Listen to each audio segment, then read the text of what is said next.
நம்ம ஜெபித்து இந்த தியானத்தை கடந்து செல்லலாம்.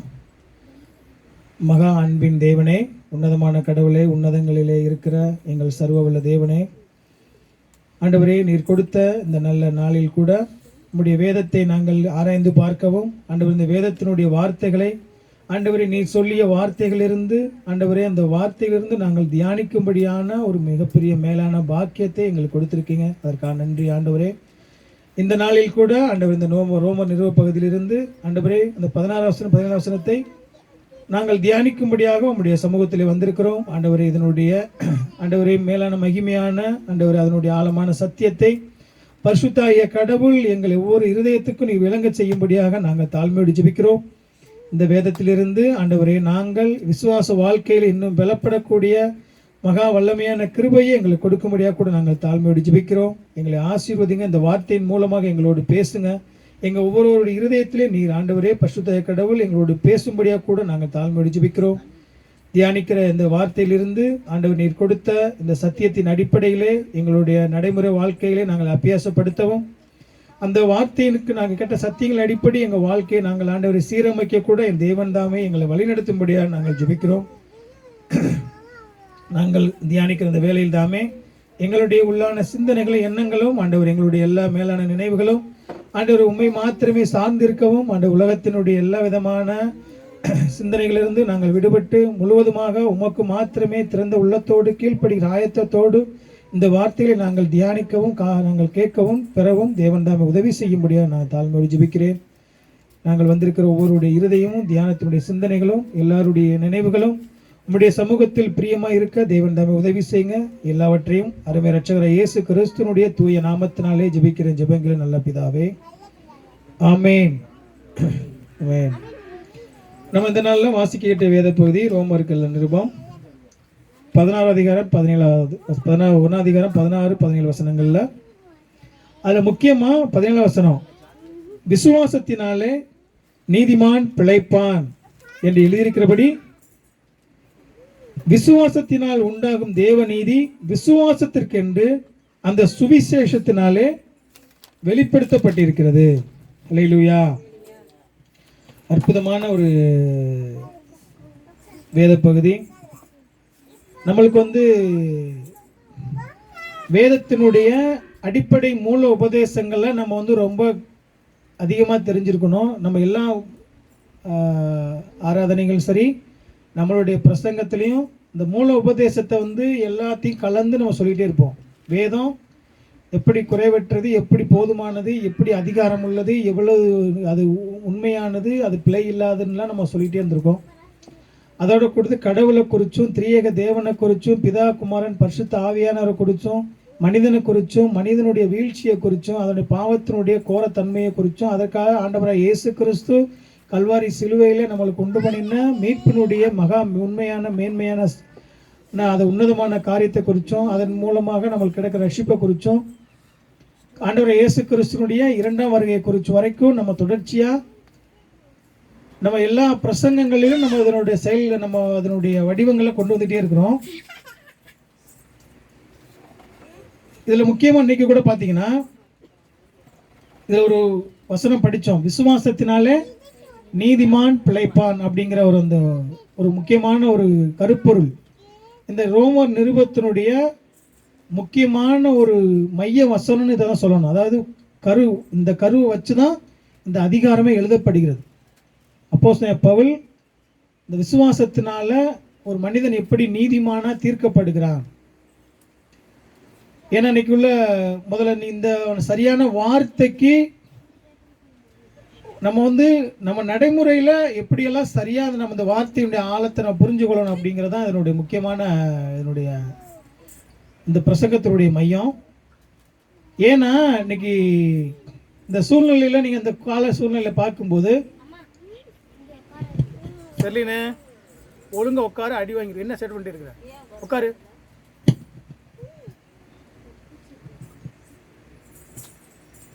சின்ன பிள்ளைல சும்மா ஒழுங்கா உட்காரு, சத்தம் போட்டால் கொஞ்சம் அதட்டுங்க. பக்கத்தில் இருக்கிறவங்க சத்திக்கிட்டே இருக்காங்க. என்னன்னா இந்த பிரசங்கத்தினுடைய முக்கியமான ஒரு மையம் பார்த்தீங்கன்னா விசுவாசத்தினால நீதிமான் பிழைப்பான் என்பது.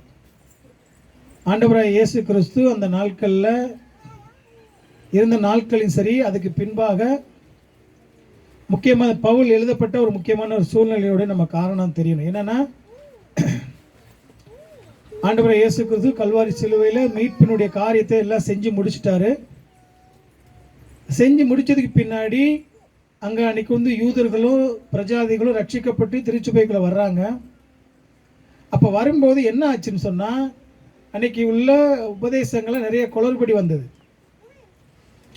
என்னாச்சுன்னா, இன்னைக்கு வந்து கிறிஸ்து சிலுவையில் மரித்தது மாத்திரம் இல்லை, அது மாத்திரம் போதாது, நியாயப்பிரமாண கட்டளை விருத்த சேதனங்கள், இந்த நியாயப்பிரமாண சட்டங்களில் சிலவற்றைகளும் நம்ம ஒரு யூதனாக இருந்தால் கை கொள்ளணும், ஒரு பிரஜாதியிலேருந்து வந்தாலும் அவங்க அந்த விருத்த சேதனம்லாம் செய்யணும், அப்படியான ஒரு காரியங்கள் அன்றைக்கி இருந்தது. அப்படிப்பட்ட சூழ்நிலையில் தான் இந்த நிருப பகுதியை வந்து பவுல் எழுதுகிறாரு. அதாவது பவுல் இதனுடைய நிருபத்தை எழுதுறதுக்கு முதல் காரணம் உங்களுக்கு நல்லா தெரியணும். மற்ற நிருபங்கள் போல ஒரு நிருப பகுதியை எழுதும்போது அந்த ஒரு கடிதம் எழுதுறாருன்னா, ஒரு திருச்சபை, நம்ம திருச்சபை இங்கே இருக்கு இல்லையா, இப்போ நம்ம திருச்சபையில் ஒரு சின்ன சின்ன பிரச்சனை நடக்குது, நம்மளுக்குள்ள ஒரு குளறுபடி இருக்குது. இப்போ திருச்சபையில் இருக்கிறவங்க ஒரு சத்தியத்தில் எதிர்த்து நிற்கிறாங்க, அவங்களுக்கு சில புரிதல் இல்லை நான் வந்து உங்களுக்கு தவறான போதனைகளை உங்களுக்கு வந்து போதிக்கிறேன். இப்படிலாம் இருக்கும்போது கடவுள் ரத்தத்தினால சிந்தி சம்பாதிச்ச திருச்சபையினுடைய பரிசுத்தமும் அங்கே உள்ள கள்ள போதனை உருவாகும் போது அந்த போதனைகளுக்கு தீர்வு சொல்லும்படியாகத்தான் இந்த நிறுவ பகுதி எழுதுகிறாரு. பொதுவாக நிறுவ பகுதி கடிதம் எழுதுறதுனுடைய நோக்கமே என்னன்னா, ஒவ்வொரு ஆளும் எழுதுறது ஒரு தனிப்பட்ட மனிதனுடைய பிரச்சனைக்கோ இல்லை திருச்சபையினுடைய பிரச்சனைகளுக்கோ தீர்வு சொல்லும்படியாகத்தான் ஒரு கடிதமே எழுதப்படுது, நிருபமே எழுதப்படுது. அப்படி எழுதுறதுல இந்த நிறுவ பகுதி அதுக்கு கொஞ்சம் சற்று வித்தியாசமானது. ரோம நிறுவ பகுதி, அவர் ரோமர் திருச்சபைக்கு பவுல் போகலை, அங்கே ரோமாவரிக்கு போகாமவே தூரத்திலிருந்து இந்த திருச்சபையை குறித்து கேள்விப்பட்டு எழுதுறாரு. என்ன எழுதுறாருன்னா, அங்கே உள்ள பிரச்சனைக்கு எழுதலை, பொதுவாக ஒரு விசுவாசிகளுடைய வாழ்க்கையில் ஏற்படுகிற ஒரு விசுவாசத்தினுடைய காரியங்களும், ஒரு பாவியான மனிதனை கடவுள் எப்படி ரட்சிக்கிறார் என்பதையும், ரட்சிப்பினுடைய சத்தியங்களையும், எப்படி ஒரு பாவி கடவுளுக்கு முன்பாக நீதிமானா தீர்க்கப்படுகிறான், ஒரு பாவியான மனிதனை கடவுள் எப்படி ரட்சிக்கிறார் என்பதையும், ஒரு பாவி குற்றவாளியான மனுஷன் கடவுளுக்கு முன்பாக எப்படி நிரபராதியாகி விடுதலையாகி நிற்கிறான் அப்படிங்கிறத ஒரு நீதிமன்றத்துக்குள்ள இருந்து சொல்ற ஒரு சட்ட நடைமுறை போலதான் இந்த ரோம நிறுவனமே இருக்கு. எல்லாமே ஒரு சட்டப்படையா இருக்கும். அப்படிதான் அந்த பகுதி எழுதுறாரு. இன்னைக்கு இந்த பகுதி வந்து இப்போ இந்த பகுதியை வந்து பார்த்தீங்கன்னா முக்கியமாக வந்து இதில் நிறைய பரிசுத்தவான்களுக்கு ரொம்ப பிரயோஜனமாக இருந்தது. எப்படி இருக்குன்னா, மார்ட்டின் லூத்தர் நீங்கள் கேள்விப்பட்டிருப்பீங்க. மார்ட்டின் லூத்தர் அவர் தான் வந்து சீர்திருத்த திருச்சபைகளுக்கு முதல் வித்திட்டவர். அவர் யாருன்னா, ஆர்சி ரோமன் கத்தோலிக்க திருச்சபைகளில் அவர் ஒரு பாதிரியமாராக இருந்தவர். இப்போ எப்படி நம்ம சொல்கிறோம்ல, திருச்சியில் பாதராக இருக்காங்க, இதில் ஆர்சியில் பாதராக இருக்காங்க, அது மாதிரி ரொம்ப பாதராக இருந்தவர் அவர். அப்போ அங்கே நடக்கிற என்னென்ன குளறுபடி இருந்துச்சுன்னா, இயேசு கிறிஸ்துனுடைய சிலுவை மரணத்தினாலேயும் ஆண்டவர் சேர்ந்த மீட்பினுடைய காரியத்தின் மாத்திரம் வந்து ஒரு ஆள் மனிதன் ரசிக்கப்பட முடியாது. என்னென்ன நடக்கணும்? அப்போ ஆர்சியில் என்ன பண்ணாங்க, சில சாக்கர மந்துகளையும் சடங்குகளையும் கண்டிப்பாக கடைபிடிச்சா தான் அவன் பரலோகம் போக முடியும். இயேசு கிறிஸ்து ரத்தத்தினால மாத்திரம் இல்லை, வேதம் மாத்திரம் பத்தாது, வேதத்தில் சொல்லிய அந்த வேதத்தினுடைய சத்தியத்தில் சொல்லப்பட்ட அந்த ரட்சிப்பு நிச்சயம் மட்டும் போதாது. அதோட அவர் என்ன பண்ணணும், சடங்குகளை கடைபிடிக்கணும். இன்னும் பார்த்தீங்கன்னா பாவ மன்னிப்பு சீட்டு விற்றாங்கன்னா, பாவ மன்னிப்புனா நான் செய்கிற பாவத்துக்கு இந்த அங்கே போய் அங்கே திருச்சபையில் போய் பணத்தை கட்டி இந்த அளவுக்கு நான் பாவம் மன்னிச்சுட்டு எனக்கு அந்த பாவம் மன்னிக்கப்பட்டுரும். அப்படி சில போலி உபதேசங்களும், அங்கே உள்ள போப்பு வந்து கடவுளுக்கு இணையாகவும் அவர்கிட்ட போய் பாவ மன்னிப்பு கேட்டால் அவர் பாவத்தை மன்னிச்சிருவார். அப்போ அவர் வந்து கடவுளுக்கு தன்னை மேலாக பாவத்தை மன்னிக்கிறது அதிகாரம் யாருக்கு இருக்கு உலகத்தில்? பாவத்தை மன்னிக்கிறதுக்கு ஆண்டவருக்கு மாத்திரம்தான், குமாரனை இயேசு கிறிஸ்துக்கு மாத்திரம்தான், அது திரித்துவத்தில் கடவுளுக்கு மாத்திரம்தான் உண்டு. பொதுவாக வந்து பாவத்தை மன்னிக்கிறது கடவுள் தான். இப்போ ஒரு பாவத்தை வந்து அங்கே போய் அவங்க இடையில உட்காந்து, நம்ம நீங்கள் பார்க்குறீங்களா, ஆசிரியெல்லாம் உட்காந்து ஒரு கூடையில் உட்காந்து ஒரு போவாங்க. அவர் உள்ள ஒரு சுற்றி சேர் போட்டிருக்கு, உள்ள அதில் உட்காந்துருப்பாரு. இவங்க வெளியே நின்று சொல்லணும், ஐயோ நான் இந்த மாதிரிலாம் பிரச்சாரம் பண்ணிட்டு இந்த மாதிரிலாம் திருடிட்டு என்னை மன்னிங்கன்னு சொல்லும்போது இவர் அங்கேருந்து ஒரு பாவம் மன்னிப்பு கொடுப்பார். அப்போ அவங்க பாவம் மன்னிச்சு போயிடுவாங்கன்னு சொல்லுவாங்க. பார்த்தது இல்லையா? கேள்விப்பட்டது இல்லையா? கேள்விப்பட்டது யாரோ? ஆர்சியில் அங்கே உள்ள ஃபாதர் என்ன பண்ணுவார்னா இருப்பார், ஃப்ரீயாக இருக்குது, பாவ மன்னிப்புக்காக அவர்கிட்ட போகணும். இன்னைக்கு இருக்குது, இன்னைக்கு இல்லை ஆர்சி சர்ச்சில் இருக்க கூண்டுக்குள்ளே உட்காந்துருப்பாங்க. அப்போ வெளியில இருந்து போய் அவங்க சொல்லுவாங்க, பாவம்லாம் சொல்லும்போது அப்போ நான் இருக்கேன்னா, நான் வந்து விசுவாசி இருக்கேன், நான் போய் அங்கே போய் அந்த கூண்டுக்குள்ளே இருக்கிற ஃபாதர்கிட்ட போய் நான் வந்து என்னுடைய பாவத்தை நான் இந்த மாதிரி நான் ஒரு இடத்துல திருடிட்டேன், ஒரு ஆளை ஏமாத்திட்டேன், இந்த மாதிரி நான் வந்து தவறான வழி நடந்துட்டேன்னு சொல்லும்போது அவர் வந்து அப்போ பாவம் மன்னிப்பார். நீ கடவுள் மன்னிக்கிற, அவர் மன்னிச்சிட்டாருன்னா நான் மன்னிக்கப்பட்டேன். அப்போ வந்து என்னன்னா, இப்போ இப்படி உபதேசங்கள் இன்னும் இதோட இன்னொன்று மோசமாக இருந்தது. இப்போ எங்கள் வீட்டில் இருக்கிறவங்க மூத்தவங்க யாரோ, இப்போ என்னுடைய எங்கள் அத்தா செத்துருச்சு. எங்கள் அத்தா இறந்தது பின்னாடி எங்கள் அத்தாவுக்காக அது பாவத்தை மன்னிக்கிறதுக்கு அங்கே போய் அது எங்கள் அத்தா எப்படி இருக்குன்னா, பரலோகத்துக்கு ஒன்று மறித்ததுக்கு பின்னாடி 2 இடம் தான் ஒரு மனிதனுக்கு, ஒன்று நரகம் இல்லைன்னா பரலோகம், 2 தான். இவங்க என்ன போதிச்சாங்கன்னா, நரகத்துக்கும் பரலோகத்துக்கும் நடுவில் ஒரு உத்தரிப்பு ஸ்தலம் ஒரு இடம் இருக்குது, அங்கே போய் தங்கிடுவாங்க இறந்தவங்க. அப்போ தங்கி இருக்கிறவங்களுக்கு பாவ மன்னிப்பு சீட்டு வந்து இவங்க வாங்கணும், போய் இறந்தவங்களுக்காக அவங்களுக்கு ஆராதனை கூட்டம் நடத்து. இப்போ இறந்தவங்களுக்குலாம் எப்படி ஆராதனை கூட்டம் நடத்துகிறாங்களே, இப்போ நம்ம ஊர்லாம் நினைவஞ்சலி கொண்டாடுறோம் இல்லையா? எதுக்காக கொண்டாடுறோம்? அவங்க ஆத்மா சாந்தி அடையெல்லாம் சொல்லி காரணங்களுடைய நிறையா அதனுடைய அடிப்படை தான். அப்போது அந்த உத்தரிப்பு ஸ்தலத்தில் இருக்கிறவங்களுக்கு இவங்க போய் என்ன பண்ணுவாங்கன்னா, பாவம் இவ்வளவுக்கு பணம் வாங்கி பாவம் அனுப்பிச்சிட்டு வாங்கிட்டா அவங்க அந்த உத்தரிப்பு ஸ்தலத்துலேருந்து என்ன பண்ணுவாங்க, அடுத்த கட்டத்துக்கு பரலோகம் போயிடுவாங்க. என்ன ஒரு போலியான உபதேசங்கள், இப்படியெல்லாம் இருந்த உபதேசங்கள்லாம் நிறைய உபதேசங்கள் இருந்தது அன்னைக்கு. ஆர்சி திருச்சபையில் கிட்டத்தட்ட 15 நூற்றாண்டுகளா, கிபி 3ஆம் கான்ஸ்டன்டினோபிள் அவருக்கு பின்னாடி 3ஆம் நூற்றாண்டில் அவர் வந்து அவருடைய வரலாறு ஒரு நாளைக்கு நம்ம படிக்கலாம். அதிலிருந்து 15ஆம் நூற்றாண்டு வரைக்குமே போலியான உபதேசங்களாலும். ஏன்னா வேதத்தை யாரையும் படிக்க விடலை. நல்லா கவனிச்சிங்கன்னா, வேதம் கிரேக்கு எபிரேயம் அதுக்கடுத்து லத்தீன் மொழியில் மாத்திரதான் இருந்துச்சு. யாரும் வேதத்தை படிக்க விடலை. வேதத்தை படித்தா தானே முதல்ல விசுவாசிப்பாங்க, விசுவாசத்தானே அவங்களுக்கு புரியும், அப்போ தானே அவங்க வந்து கேள்வி கேட்பாங்க, இப்போ நான் இப்படி சொல்லியிருக்கேன் அப்படின்னு. இப்படிப்பட்ட சூழ்நிலையில் மார்ட்டின் லூத்தர் வந்து இந்த வசனத்தை படித்தார். எந்த வசனத்தை படித்தார்? இந்த 1ஆம் அதிகாரம் 16, 17 படிக்கிறார். படிக்கும்போது அவருக்கு ஒரு மிகப்பெரிய ஒரு சந்தோஷம். ஒரு மனிதன் வந்து ரட்சிக்கப்படுவது, கடவுளால் நிரபராதின்னு சொல்லப்படுவது, குற்றவாளி இல்லைன்னு சொல்லி கடவுளால் தீர்க்கப்படுவது வேற எந்த காரியத்தின் அடிப்படையில் இல்லை, நான் செய்கிற நல்ல காரியமோ நிறையா இருக்குது. 95 காரியத்தை வந்து அன்னைக்கு உள்ள போலியான உபதேசங்கள் இருந்தது. அன்னைக்கு ஜெர்மனில் இருந்த அந்த மார்ட்டின் லுத்தருங்கிறவர் விட்டன்பர்க்குங்கிற தேவாலயத்தில் அந்த கதவு வெளியில் இருக்கிற கதவுல ஒரு 95 எதிர்ப்புகளை எழுதி, இதெல்லாம் வந்து இந்த திருச்சபைகளில் உபதேசங்களுக்கு போலியாக அவங்க கற்பிக்கப்படுதுன்னு சொல்லி ஜனங்களுக்கு தெரியும்படியா ஒரு 95 ஒரு பாயிண்டை அவர் முன்னிறுத்தி அந்த இடத்துல எழுதி ஒட்டினார். அவர் அப்படி ஒட்டுறதுக்கு வந்து முதல் காரணமே அந்த விசுவாசத்தினால தான் ஒரு மனிதன் நீதிமான கடவுளால் குற்றவாளியிலையும் தீர்க்கப்படுகிறான். இன்னைக்கு இவங்க சொல்கிற இந்த போலியான உபதேசங்களால், கள்ள உபதேசங்களால் அல்ல அப்படின்னு சொல்லி அவருடைய கண்களை திறந்தது இந்த வசனம். முக்கியமாக வந்து ரோமர் 1ஆம் அதிகாரம் 16 வசனம்.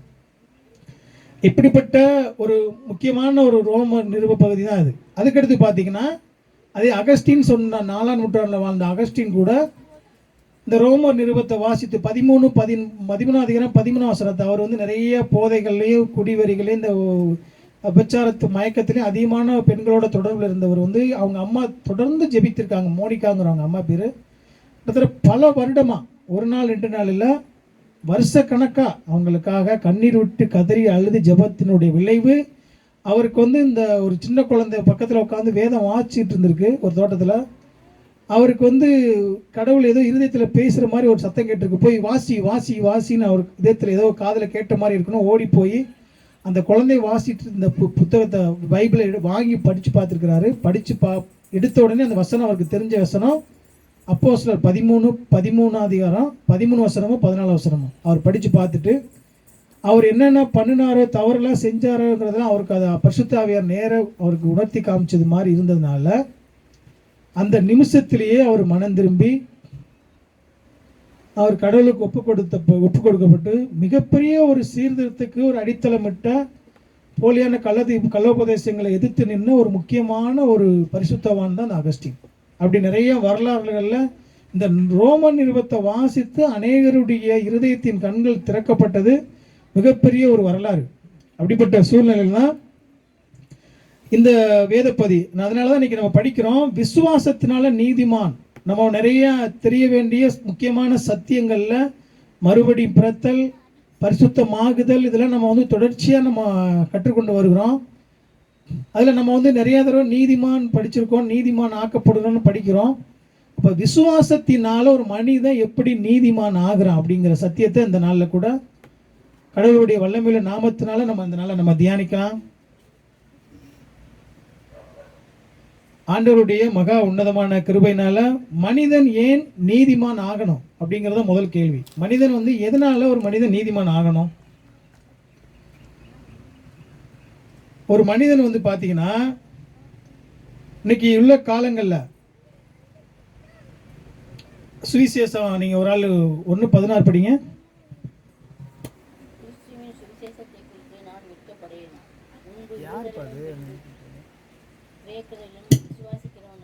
அவனுக்கு ரட்சிப்பு உண்டாவதற்கு அது தேவ பலமாய் இருக்கிறது.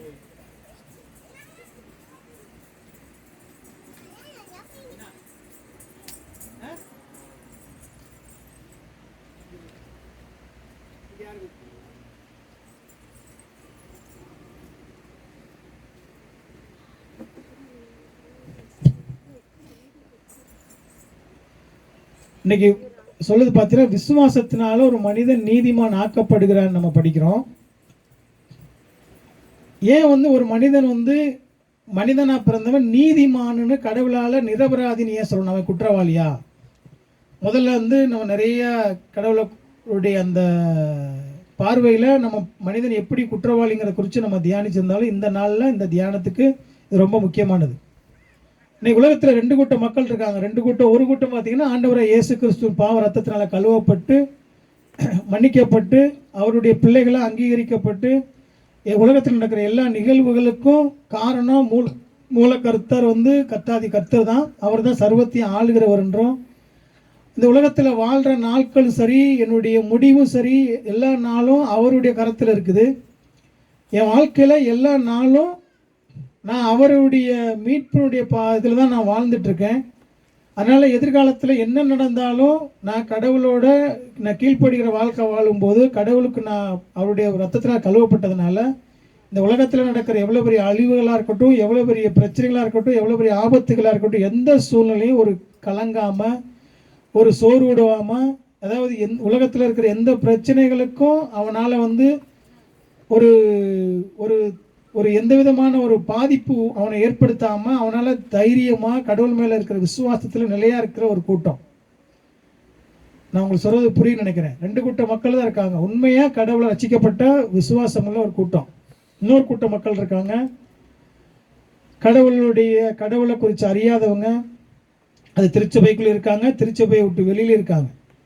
இப்போ திருச்சபையில் வெளியிலேருந்து பார்க்கும்போது பல மதங்களையும் பல வழிபாடுகளையும் பல தெய்வங்களையும் உருவாக்கி அவங்க விரும்பினபடி தனக்கு ஏற்றினபடி அவங்க தன்னை வருத்தி கடவுளுக்கு சில காரியங்கள், நற்காரியங்கள், நல்ல செயல்கள், நன்மைகள் இதெல்லாம் செஞ்சு சில காணிக்கைகளையும் சில என்னுடைய பொருள்களையும் கடவுளுக்கு கொடுத்து பூஜை பரிஸ்காரம் நமஸ்காரங்கள்லாம் செஞ்சு நான் நம்புகிற கடவுள் அது மெய்யான கடவுள் இல்லைன்னு அவங்களுக்கு தெரியாது. அவங்க நம்புகிற அந்த நம்பிக்கையின் அடிப்பில் அதுதான் கடவுள்னு அவங்க நினச்சி அவங்க நம்புகிற மதத்தில் இந்த செயல் செஞ்சுறது, நன்மைகள் செய்கிறது, ஏழைகளுக்கு உதவி செய்கிறது, இப்படியான சில நற்காரியங்கள் மூலமாக நான் கடவுளை திருப்திப்படுத்தி கடவுளுக்கு முன்பாக நான் குற்றமற்றவனாக வாழ்கிறேன், குற்றம் இல்லாதவனாக வாழ்கிறேன். ஏன் உலகத்தில் ஒரு சின்ன ஆபத்தோ சின்ன நாசமோ நடக்கிற ஆபத்துக்கெல்லாம் அவனுக்கு பார்க்கும்போது உலகத்தில் எதிர்காலத்தை குறித்து எதிர்காலத்தில் நான் என்னவாக போகிறேன், என்ன நடக்க போகுது அப்படிங்கிற ஒரு முழுமையான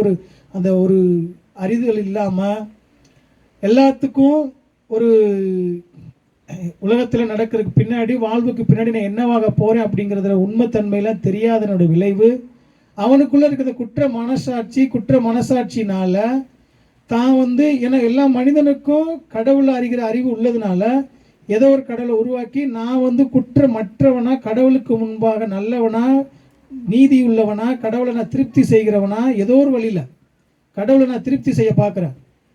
அப்படி திருப்தி செஞ்சு நான் கடவுளுக்கு முன்னாடி நல்லவனா நான் வாழ்ந்துருவேன் அப்படிங்கிறதுக்காக தான் இன்றைக்கி நிறைய கோயில்களை தேடி சில பூஜைகளை செஞ்சு சில மதங்களை உருவாக்கி அவங்க நினைக்கிற அந்த நம்பிக்கையின் அடிப்படையில் அவங்க வழிபடுறாங்க, கடவுளை தேடுறாங்க, ஓடி ஆடுறாங்க, பூஜைகளை செய்கிறாங்க, சில பரிகாரங்களை செய்கிறாங்க, ஏழைகளுக்கு உதவி செய்கிறது, நான் இந்தந்த காரியத்தில் இப்படிலாம் நன்மை செய்கிறேன்னு சொல்லி சிலதெல்லாம் அறிவிக்கிறது. அவங்களுடைய சுய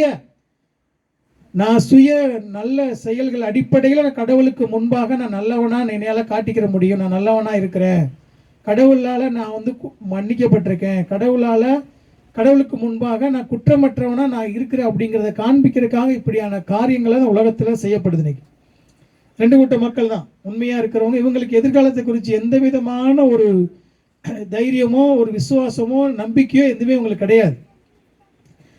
இப்போ இப்படியான கடவுள் ரெண்டு கூட்ட மக்கள்ல வேதம் தெளிவாக சொல்லுது, உலகத்தில் இருக்கிற எல்லா மனிதனும், நம்ம தொடர்ந்து பார்த்துருக்கோம், எல்லா மனிதனும் பாவி அப்படிங்கிறதுக்கு நிறைய வரலாறு அடிக்கிட்டே வந்திருக்கும்.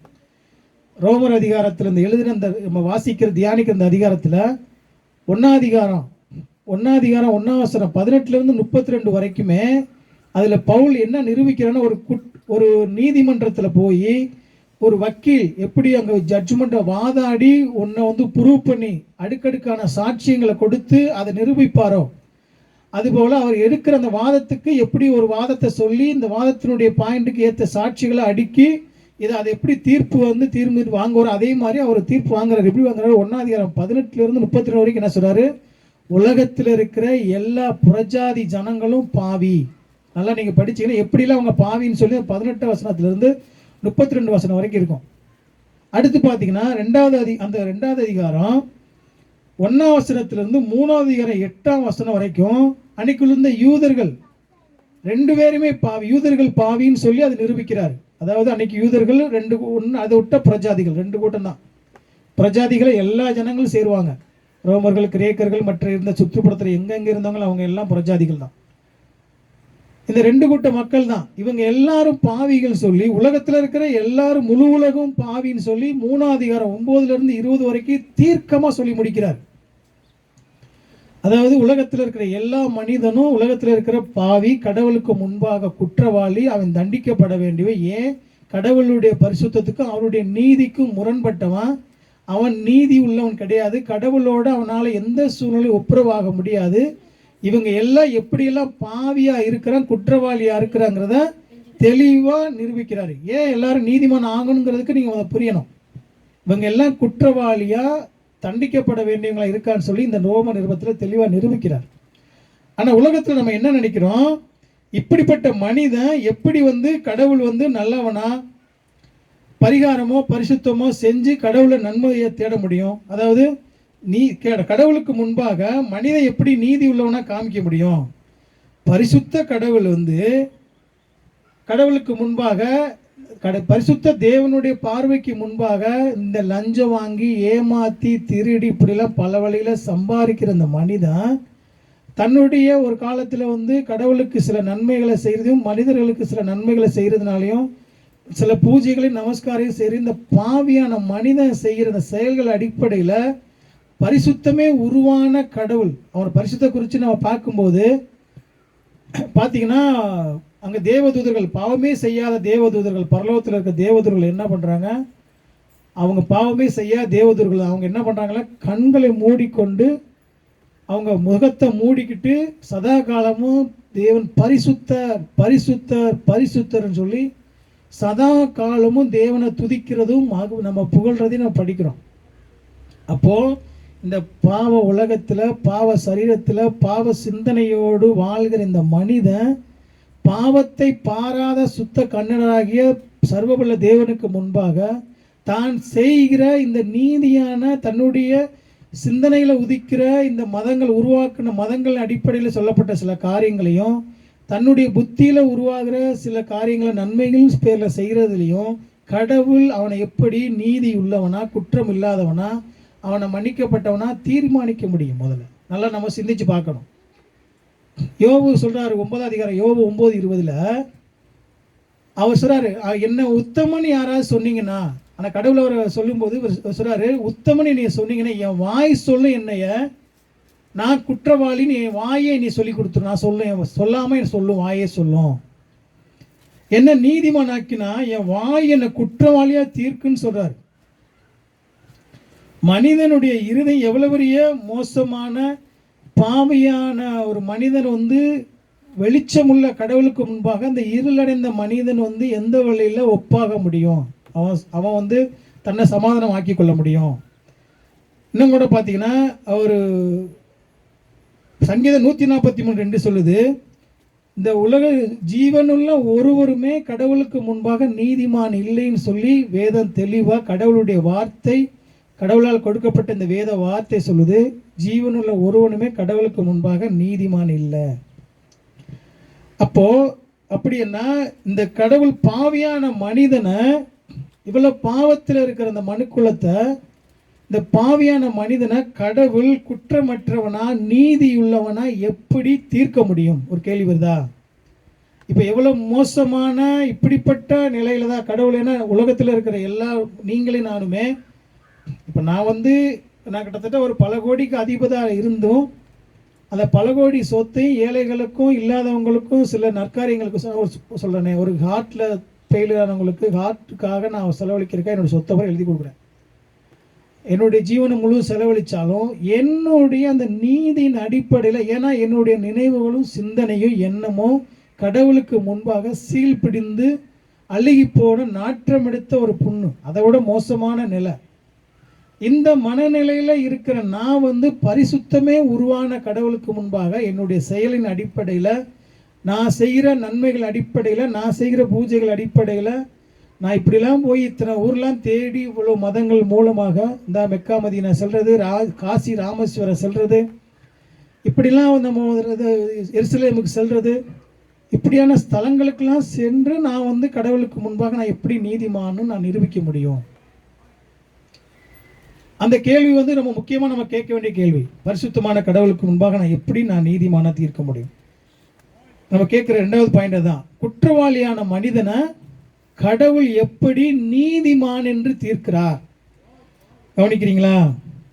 உலகத்தில் பார்த்தீங்கன்னா பாவத்தினுடைய சம்பளம் வேதம் சொல்லுது, ஒரு மனிதன் பாவி குற்றவாளி, அவனுக்கு கடவுளால் கொடுக்கப்படுகிற தண்டனை என்னது? நித்திய நரகம். நித்திய மரணங்கிறது நித்திய மரணம், நரகம். நித்திய மரணங்கிறது பார்த்தீங்கன்னா கடவுள் நித்திய மரணங்கிறது இந்த உலகத்தில் இருக்கிற பிரிவு நான் சொல்லியிருக்கேன், அதாவது ஒரு தற்காலிக பிரிவு. இது நித்திய மரணங்கிறது நித்தியமாக கடவுளை விட்டு பிரிகிறது. கடவுளே இல்லாத ஒரு இடம் தான் நரகம். இங்கே கடவுளுடைய பிரச்சனை இருக்கிறதுனால தான் நம்மளுக்கு இன்றைக்கி கொஞ்சம் கொஞ்சம் தயவும் இரக்கமும் மக்களாலையும் ஜனங்களுக்கும் கடவுள் கொடுத்துட்ருக்காரு. இங்கே கடவுளுடைய பிரச்சனை இல்லைன்னு சொன்னால் இதுவே நரகம்தான். அதனால் அப்படி அந்த நித்திய நரகத்திலையும் நரக வேதனைகளும் நரக ஆக்கினைக்கும் செல்ல வேண்டிய மனிதனை பரிசுத்தமுள்ள கடவுள் எப்படி ஒரு நீதிமான் என்று தீர்க்க முடியும்? அதுதான் வேதம் சொல்லுது. ஒரு ஆள் படிங்க, ரோமர் 4:4-5 ஒரு ஆள் படிங்க. 4:4-6 ஒரு மனிதனை எப்படி கடவுள் நீதிமான் என்று தீர்க்கிறார் அப்படிங்கிறத குறித்து கொஞ்சம் சொல்றாரு. அதில் ஒரு ஆள் எடுங்க. கிரியை செய்கிறவனுக்கு ஒரு செயல் மூலமாக, ஒரு நடவடிக்கை மூலமாக, என்னுடைய நற்காரியங்கள் மூலியமாக, என்னுடைய புண்ணியங்கள் மூலமாக, என்னுடைய செயல்கள் அடிப்படையில், நான் செய்கிற செயல் அடிப்படையில் நான் நீதிமான் என்று தீர்க்கப்படாமல், படிங்க. கிரியைங்கிறதுக்கு இவ்வளவு அர்த்தம் இருக்கு. கிரியைனா செயல். இந்த கிரியின் அடிப்படையில் வராம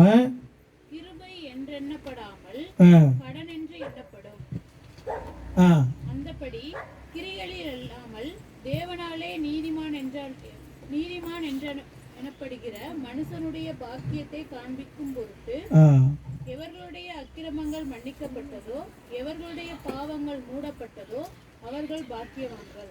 அல்லேலூயா. இப்போ நம்ம இதுவரைக்கும் நம்ம சிந்திச்சது என்ன சிந்திச்சோம்னா, எப்படி ஒரு மனிதனை ஏன் நீதிமான் என்று கடவுளால் தீர்க்கப்படணும் அப்படித்தானே பார்த்தோம். குற்றவாளியான மனிதன் எப்படி ஏன் குற்றவாளியாக இருக்கிறான் அப்படிங்கிறத குறித்து நம்ம முதல் பாயிண்ட் பார்த்தோம். அவன் ஏன் நீதிமானன்னு கடவுளால் நீதிமானன்னு சொல்லணும், ஏன் அவன் எப்படிப்பட்ட குற்றவாளியாக தண்டிக்கப்படவனை இருக்காருங்கிறத பார்த்தோம்.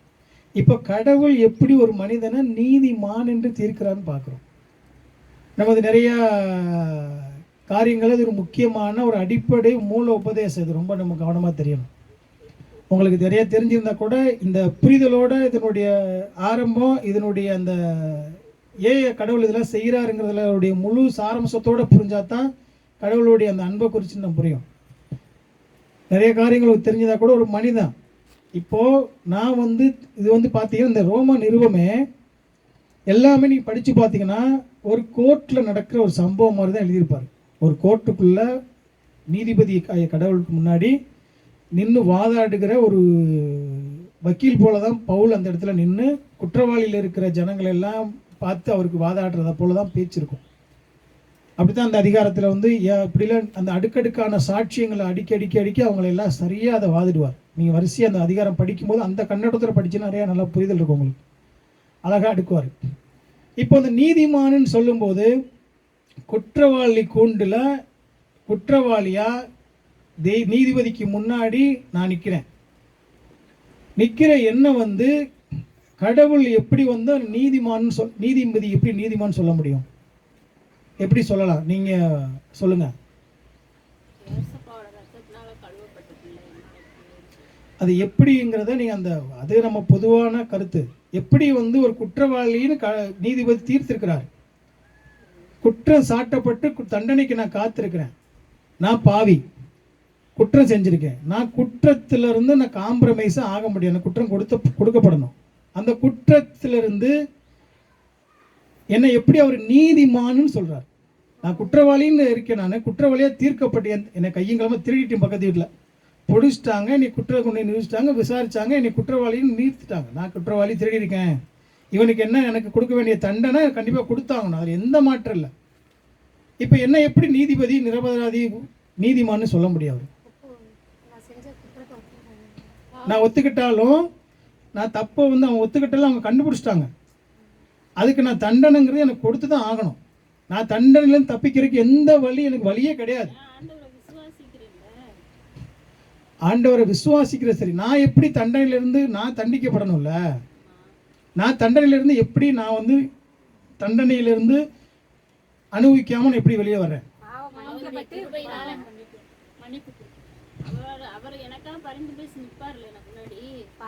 நீங்க எல்லாம் சொல்றதெல்லாம் பதிலெல்லாம் சுத்தி வருது, ஓரளவுக்கு ஒட்டி வருது. எப்படி இருக்குன்னா கொஞ்சம் தெளிவா இன்னும் கொஞ்சம் புரிஞ்சுக்கோங்க. அதை நிறைய தெரியும் உங்களுக்கு, சொல்லும்போது உங்களுக்கு நான் புரியுது. உங்களுக்கு தெரிஞ்ச காரியம் தான். குற்றவாளி கூண்டில் இப்போ நான் திருடி இருக்கேன். 1 லட்ச ரூபா எங்கள் வீட்டில் ஒரு பக்கத்து வீட்டில் திருடி என்னை கையங்கலம் பிடிச்சி என்னை கொண்டு போய் நீதிபதிக்கு முன்னாடி போலீஸ் நிப்பாட்டி என்னை பார்த்துட்டாங்க, கன்ஃபார்ம் பண்ணிட்டாங்க நான் குற்றவாளி. இப்போ நான் என்ன பண்ணணும்? குற்றத்துக்கு தண்டனையோ அவங்க நீதிபதி என்ன சொல்கிறாரு, ஒன்று அபராதமோ இல்லை நீ ஜெயிலில் தண்டனையோ அவர் கொடுக்கணும்னு சொல்லிட்டார். இல்லை இப்போ சில நாடுகள்லாம் பார்த்தீங்கன்னா உங்களுக்கு புரியுத மாதிரி சொல்கிறேன். அவங்க யார் திருடினாங்கன்னா மலேசியாலாம் பார்த்தீங்கன்னா முதல்ல திருட்டுக்கும் அந்த இதுக்கும் அதோட அபதாரமும் அதோட சேர்த்து இது அடிப்பாங்க, லத்தியால் அடிப்பாங்க, கம்பால் அடிப்பாங்க. அப்போ அடித்து அவன் தண்டனை கொடுப்பாங்க. இப்போ நம்ம எனக்கு என்னென்ன குற்றவாளியாக இருக்கிற என்ன இப்போ நான் செலுத்த வேண்டிய அபராதத்தை என்னுடைய உறவினர் அபராதத்தை செலுத்துறாரு. எனக்காக அவர் தண்டனையை அனுபவிக்கிறார். இப்போ இந்த தண்டனை அனுபவிச்சோன்னே இப்போ என்ன ஆகுது இந்த இடத்துல? இப்போ நான் குற்றவாளி இல்லைங்கிறது கிடையாது. நான் குற்றவாளி தான். குற்றம் செய்யாமல நான் நல்லவன்லாம் நீதிபதி என்னை சொல்லலை. என்னுடைய குற்றத்தின் தண்டனையை யார் அனுபவிச்சது? என்னுடைய சகோதரர் அனுபவிச்சிருக்காரு நம்ம சொன்னோம்னா, அதே தான் என்னுடைய பரம சகோதரராகிய ஆண்டவராக இயேசு கிறிஸ்து இந்த நீதிமானன் என்னை எப்படி நியாயம் தீர்க்கிறாருங்கிறத சரியாக நம்மளுக்கு புரியணும். அது நம்ம நிறைய தெரிஞ்சால் கூட சரியான ஒரு அந்த விசுவாசத்தோடு தெரியணும். அதாவது இப்போ நான் குற்றவாளியாக தண்டிக்கப்பட வேண்டிய கடவுளால் குற்றவாளின்னு தீர்க்கப்பட்ட உண்மையான குற்றவாளி தான். அந்த குற்றவாளியை எனக்கு என்னுடைய அவருடைய சொந்த குமாரனை பூமிக்கு அனுப்புனது இல்லாமல் என்னுடைய தண்டனையை, ஏன்னா நான் எப்படின்னா இதில் நீங்கள் நல்லா கவனிக்கும் போதில் நியாயப்பிரமாணத்தின் கட்டளை கொடுத்தார் கடவுள். மோசேயோட 613 கட்டளை கொடுத்தார், அதில் ஒழுக்க சட்டங்கள் உட்பட. இப்போ இந்த சட்டங்கள்லாம் யாரெல்லாம் சரியாக நிறைவேற்றி கடவுளுக்கு முன்பாக இதெல்லாம் செஞ்சு முடிச்சோன்னா கடவுளுக்கு முன்பாக யார்? நான் நீதிமான். இப்போ நான் கடவுள் கொடுத்துருக்கிறாரு. கடவுள் அந்த நீதி சட்டத்தை கொடுத்து அதை நிறைவேற்ற சொல்லும்போது இந்த உலகத்தில் நிறைவேற்றினது யாரால் நிறைவேற்றினாங்க தெரியுமா? பவுல் நிறைவேற்றினாரா? அவரே சொன்னாரு. பாவிகளில் பிரதான பாவி அப்ப சொல்லியிருக்காரு. என்ன சொல்லியிருக்காரு? நான் நியாயப்பிரமாணத்தின்படி என்னை ஒரு குற்றம் சொல்ல முடியாது எல்லாரும். நியாயப்பிரமாணத்தின்படி வெளிப்பிரகாரமா மக்கள் அடிக்க சொல்ல முடியாது. நியாயப்பிரமாணத்தின் கட்டளைகளை நிறைவேற்றின ஒரு மனிதனும் கிடையாது. பாவினே சொல்றாரு. நியாயப்பிரமாணத்தை நிறைவேற்றினா ஏன் பாவின்னு சொல்றாரு? பாவிகளில் பிரதான பாவி, பாவின்னு படி சொல்லல, உலகத்தில் இருக்க எல்லா பாவியும் நான் தான் மோசமான பாவின்னு சொல்றாரு. நியாயப்பிரமாணத்தின் கட்டளை கட்டி படிச்சா அவர் நீதிமான்லாம் சொல்லணும். உலகத்தில் இருக்கிற எந்த ஒரு மனிதனும் மோசே உட்பட இன்னைக்கு வரைக்கும் நியாயப்பிரமாணத்தின் கட்டளை நிறைவேற்றின ஒருவனும் கிடையாது. ஏன் நியாயப்பிரமாண கட்டளை கொடுக்கப்பட்டதுன்னா, அந்த நியாயப்பிரமாண கட்டளை கொடுத்த தேவன் எவ்வளவு பரிசுத்தம் உள்ளவர், அவருடைய ஸ்டாண்டர்டு எவ்வளவு மேலான பரிசுத்தம் உள்ளவர். இந்த பரிசுத்தம் உள்ளவர் மனிதருக்கு, கடவுளுக்கு முன்பாக இந்த மனிதனுடைய பாவம் எவ்வளவு கீழான நிலையில் இருக்கு.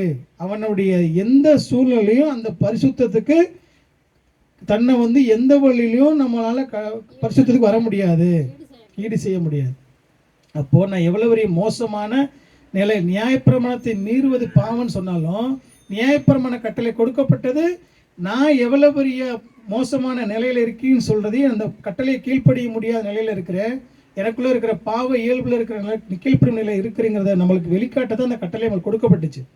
அப்போ இந்த நிலையில நீதிமானாக்கப்படுது எப்படின்னா, பரிசுத்தமுள்ள கடவுள் பாவியான மனிதனுக்கு தன்னுடைய குமாரனாகிய இயேசு கிறிஸ்துவ நம்மளுடைய பாடு மரணங்களுக்கான முழுமையான தண்டனையை அவர் அனுபவிச்சது இல்லாம, அவர் என்ன ஆகுதுன்னா, இப்போ நியாயப்பிரமாணத்தின் கட்டளை முழுவதும் நிறைவேற்றின ஒரே ஒருவர் யாருன்னா ஆண்டவராக இயேசு கிறிஸ்து. பூமியில மனிதனை எல்லா கட்டளையும் நீதியின் அடிப்படையில் நிறைவேற்றினதுனால தான் உங்களுக்காகவும் எனக்காகவும் பதிலால் மரணமாகவே அவர் அடைய முடிந்தது. இல்லையா? இந்த கட்டளையை, கொடுக்கப்பட்ட கட்டளையை அவர் கடைபிடிக்காம அவரால் நிறைவேற்றிருக்க முடியாது. ஏன்? பூமியில மனிதனை வர வேண்டிய நோக்கம் அந்த கடவுள் எதிர்பார்க்கிற அந்த நீதியினுடைய சத்தியத்தை அந்த நீதியின் அடிப்படையில் அவர் செய்யணும். அப்போ செஞ்சு முடிச்சு எனக்கு பதிலாளாக மரித்ததோட மாத்திரமல்ல, இப்போ அவருடைய நீதி இப்போ என்ன இருக்குன்னா, இப்போ அவர் நீதி உள்ளவராக இருக்கிறார். இப்போ அந்த நீதி என்னன்னா எனக்குள்ள உட்புகப்படுத்தப்படுகிறது. புரியுதா உங்களுக்கு? இப்போ அவருடைய நீதி இப்போ என் அக்கௌண்ட்ல மைனஸ்ல இருக்கு. உங்களுக்கு நான் புரியுற மாதிரி சொல்றேன். மைனஸ்ல இருக்கு, என் அக்கௌண்ட்ல ஒண்ணுமே இல்லை. என் கணக்குல, என் அக்கௌண்ட்ல அவர் பணத்தை செலுத்துறார். இல்லையா? எனக்கு சம்மந்தம் இல்லாம என் அக்கௌண்ட்ல அவர் பணம் செலுத்தி என்னுடைய கடனை அவர் சமன் செய்கிறார். புரியுதா உங்களுக்கு? அவருடைய நீதி என்னுடைய பாவம் அவர் மேல வைக்கப்படுகிறது. அந்த பாவத்துக்குண்டான முழு தண்டனைகளையும், அதனுடைய எல்லா விதமான பாடுகளையும், அதற்குண்டான எல்லா கடவுளுடைய நீதியை அவர், அந்த பரிசுத்தமுள்ள கடவுள் தன்னுடைய நியாயப்பிரமாணத்தை நிறைவேறுதல்னாலும் கடவுளுடைய நீதியான தீர்ப்புகள்னாலும் அவர் சரியா கடவுளுக்கு முன்பாக, ஆனா அதெல்லாம் நீதியுள்ள கடவுளுக்கு ஏன் திருப்பி திருப்பி சொல்றான், அவர் கடவுள் நீதியில எந்த விதத்திலும் மாசு குறையல. அந்த நீதியை செஞ்சாகணும். அந்த நீதியை குமாரனாக செஞ்சு அந்த நீதியை அவர் முழுமையா நிறைவேற்றி, அந்த நீதியை யாரெல்லாம் அதான் அழைப்பு கொடுக்கிறாரு. என்ன கொடுக்கிறாரு? இந்த நீதியுள்ள நியாயாதிபதியாகிய ரட்சகராக இயேசு கிறிஸ்தை யாரெல்லாம் விசுவாசிக்கிறார்களோ, விசுவாசிக்கிறவர்களுக்கு அவருடைய நீதி உட்புகப்படுத்தப்படுகிறது. இல்லையா? 2 வசனம் ஒரு ஆள் படிங்க. 1 பேதுரு 2:24 படிங்க. 2 பேதுரு 2:24. ஒரு ஆள் 2 கொரிந்தியர் 5:21 எடுத்துக்கோங்க.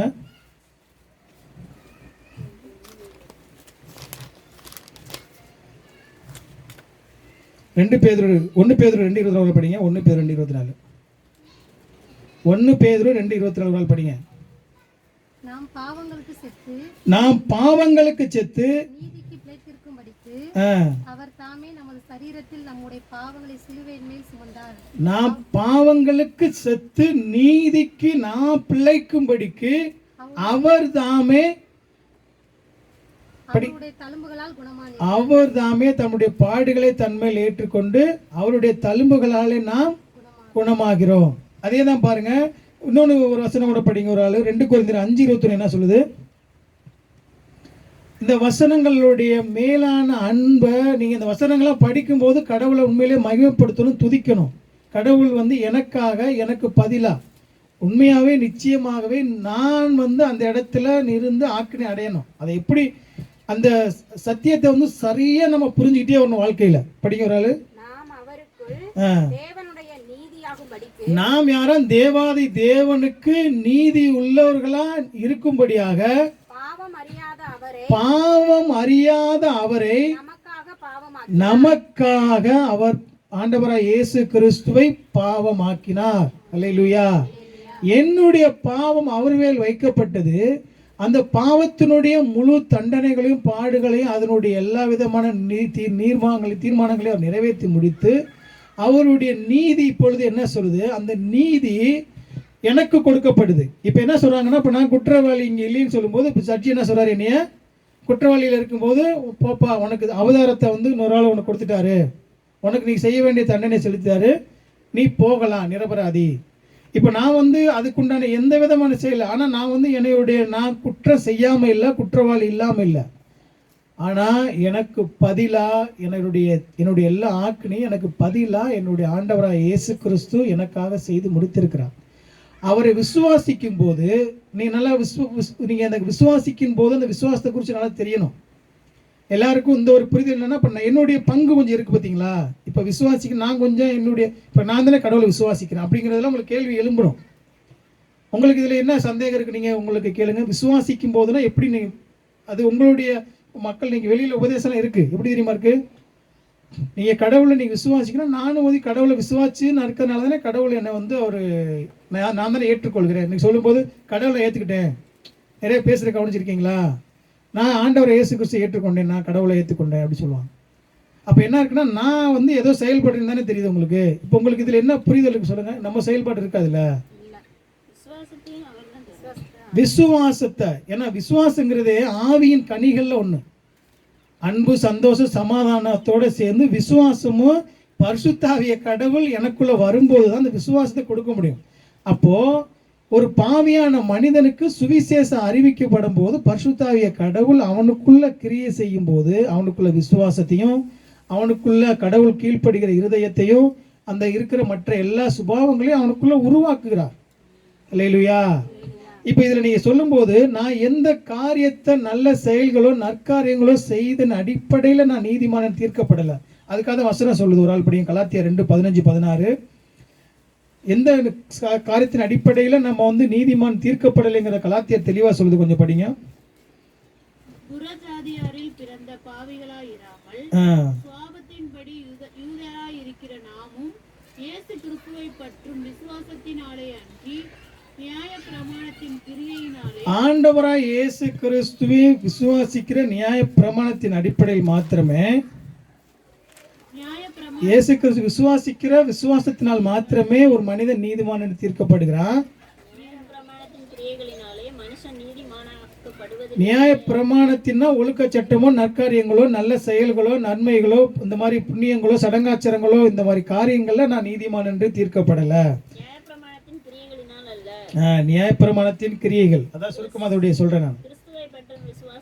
ஆண்டவராய் இயேசு கிறிஸ்துவை பற்றும் விசுவாசத்தினாலே. இப்போ விசுவாசத்தை குறித்து உங்களுக்கு அப்படி ஒரு புரிதல் வேணுங்கிறக்காக இந்த சத்தியத்தை சரியா நீங்க தெரியணுக்கா சொல்றேன். இப்போ விசுவாசம்னா விசுவாசம் காரணம் அல்ல, விசுவாசத்தின் காரணமாக நான் நீதிமான் அல்ல, விசுவாசத்தின் மூலமாக. அர்த்தம் புரியுதா உங்களுக்கு? விசுவாச காரணத்தினாலதான் நான் வந்து இந்த காரணத்தினா நான் செய்யற அடிப்படையில் வந்துருச்சு. விசுவாசத்தின் மூலமானா விசுவாசத்தை அவர் கொடுக்கிறாரு. இப்போ உங்களுக்கு கொடுக்கிறாரு. இப்போ எப்படி இருக்குன்னா நான் உங்களுக்கு புரிதா சொல்றேன். இப்போ எனக்கு வந்து ஒரு என்னுடைய பாய்ச்சல 20 கிலோ தங்கத்தை வந்து எனக்கு ஒரு ஆள் கொடுக்குறாரு, அன்பளிப்பா ஃப்ரீயா கொடுக்குறாரு. வராரு, வந்தோடனே உங்களுக்கு 20 கிலோ தங்கம் கொடுக்குறேன்னு சொல்லி கொடுக்குறாரு கையில். இப்போ கொடுக்கும்போது நான் கை நீட்டி வாங்குறேன். இப்போ நான் கை வெறுங்கை நீட்டி தான் அந்த தங்கத்தை வாங்குறேன். அதனால இப்போ எனக்கு இதில் பங்கு இருக்குன்னு சொல்ல முடியுமா? நல்லா யோசிச்சு பாருங்க. நான் நீட்டுறது வெறுங்கையினால 20 கிலோ தங்கம் எனக்கு கிடைக்கிறதுனால எனக்கும் இந்த பங்கு வாங்கினதுனால பங்கு இருக்கு நான் சொல்றதுக்கு எனக்கு உரிமை இருக்கா?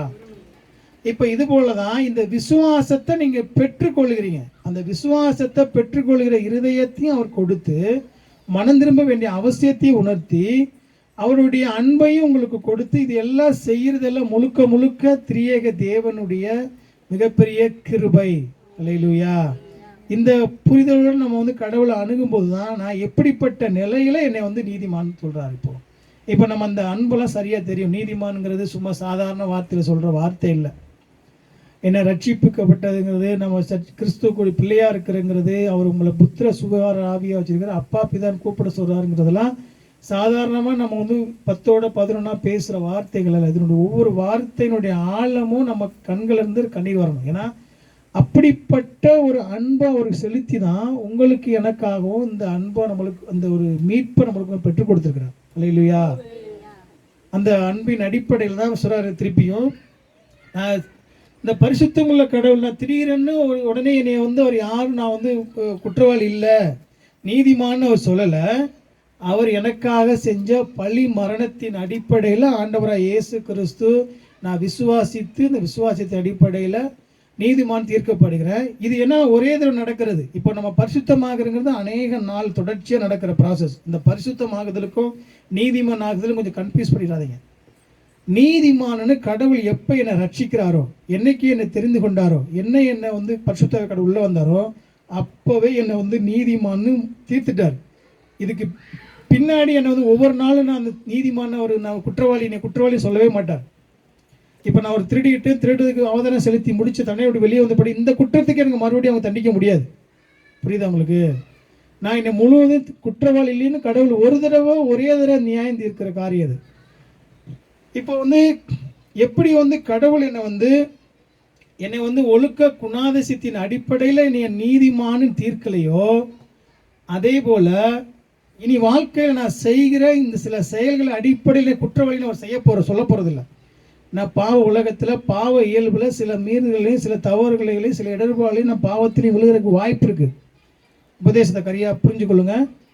அப்போ நான் வந்து சில இடரும் போதும் தவறும் போதும் இந்த செயல்கள் அடிப்படையில் என்னை வந்து கடவுள் என்னை மறுபடியும் நீ வந்து பாவி, நீ குற்றவாளின்னு சொல்லி என்னை தீர்க்கிறதில்ல.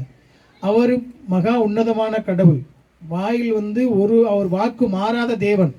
என்னை ஒரு தடவை நிரபராதின்னு சொல்லிட்டா, என்னை ஒரு நீதிமான் சொல்லிட்டா, என்னுடைய ஆயுளுக்கும் நீதிமான் தான். அப்போ நம்ம சொல்லும்போது இந்த கேள்வி என்ன உங்களுக்கு ஒரு குழப்பத்தை கொண்டு வந்து சொல்லுங்க. கேட்குதா? ஒரு கேள்வி வருதா? அப்போ நான் வந்து மறுபடி பாவம் செஞ்சுக்கிட்டே என்னால் இருக்க முடியுமா? இப்போ இதில் தான் நம்ம வந்து நான் மறுபடியும் தப்பு செய்கிறதுக்கோ தவறு செய்கிறதற்கோ இது நம்ம வந்து எடுத்துக்கிற அட்வான்டேஜான வார்த்தை கிடையாது.